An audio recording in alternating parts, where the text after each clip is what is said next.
అదే సమయంలో ఈ సర్వీస్ ఆర్గనైజేషన్స్ కూడా కంప్లీట్ చేయాలి. బ్యాంకర్స్, ఇన్సూరెన్స్ కంపెనీస్ కూడా కంప్లీట్ చేయాలి. కంప్లీట్ చేసి 30వ తారీఖు సాయంత్రం థ్యాంక్స్ గివింగ్ ఒక సెరమనీ పెట్టుకున్నాను.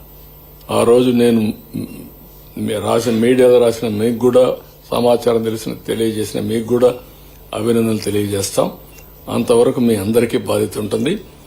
బాధ్యతగా మనం అందరం ఎవరైతే ఈ వరద బాధితులు ఉన్నారో వాళ్ళకి సహాయం చేయాల్సిన కర్తవ్యం మనందరిపైన ఉంది.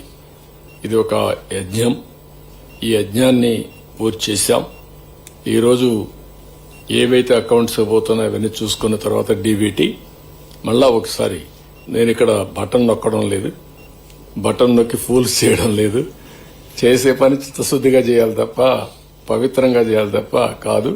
కానీ ఒక 5-6 మందిని రమ్మని వాళ్ళ ఊరికే మీకు పరిచయం చేస్తున్నాను. ఏ విధంగా వీళ్ళందరికీ సహాయం చేస్తున్నామని అంతవరకే చేస్తున్నాం. వాళ్ళకు కూడా ఒక ఇంటిమేషన్ లెటర్ కింద ఇచ్చి వాళ్ళు బ్యాంకుల్లోనే డబ్బులు డ్రా చేసుకుంటారు. కాబట్టి మీకు ఏదైనా డౌట్స్ అడగండి, లేకుంటే వాళ్ళు పిలిపించి ఒక్కొక్కరిని ఇంట్రడ్యూస్ చేస్తాం. వాళ్ళు కూడా ఒక నిమిషం వాళ్ళు మాట్లాడతారు, వాళ్ళ అనుభవాలు చెప్తారు. ఎస్టిమేషన్ కావచ్చు, లేకపోతే ఇతర ఇష్యూస్ వచ్చినప్పుడు కోట్ చేయడానికి కూడా దే ఆర్ డిమాండ్ చేస్తున్నారు సార్. అంటే ఇప్పుడు కారు పూర్తిగా మునిగిపోయింది, వాడు ఎస్టిమేట్ చేయాలంటే ఒక ₹1,00,000 అవుతుంది అనుకుంటే దానికి ₹1,00,000 స్టేట్మెంట్ క్రియేట్ చేయడానికి ఇంత పర్సంటేజ్ అమౌంట్ డిమాండ్ చేస్తున్న పరిస్థితి కొన్ని దగ్గర కనపడుతుంది. అది నాకు మీరు గానీ ఎక్స్పోజ్ చేయగలిగితే it will be helpful for me.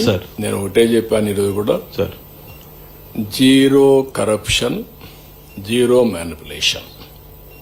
మొన్న కూడా ఒక 38వ వార్డులో గొడవ చేస్తే మీరంతా ఏదో గొడవ అయిపోయిందని రాశారు, కానీ వాస్తవాలు రాయాలి. సరే, కొంతమంది బ్లూ మీడియా ఉంది, వాళ్ళ అజెండానే వేరు. తొలి రోజు నుంచి ఇదే పని చేశారు.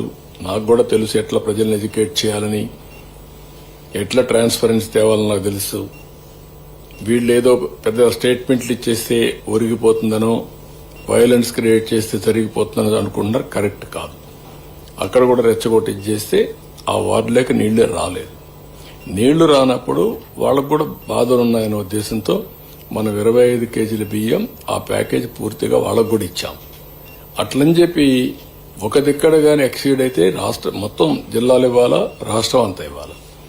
జెన్యున్ పర్సన్స్ కి న్యాయం జరగాలని దాతలంతా ముందుకొచ్చి చాలా స్ఫూర్తిదాయకంగా హెల్ప్ చేస్తా ఉన్నప్పుడు కనీసం మనం కూడా బాధ్యతతో ప్రవర్తించకపోతే ఆ స్ఫూర్తికి విఘాతం కలుగుతుంది, ఆ నమ్మకం పోతుంది.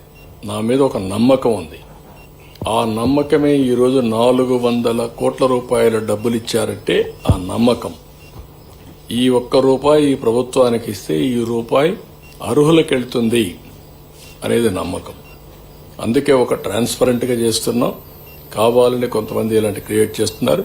నేను మళ్లీ చెప్తున్నా, ఎవరైనా సరే సిస్టంలో ₹1 తీసుకున్నట్టుగానే తెలిస్తే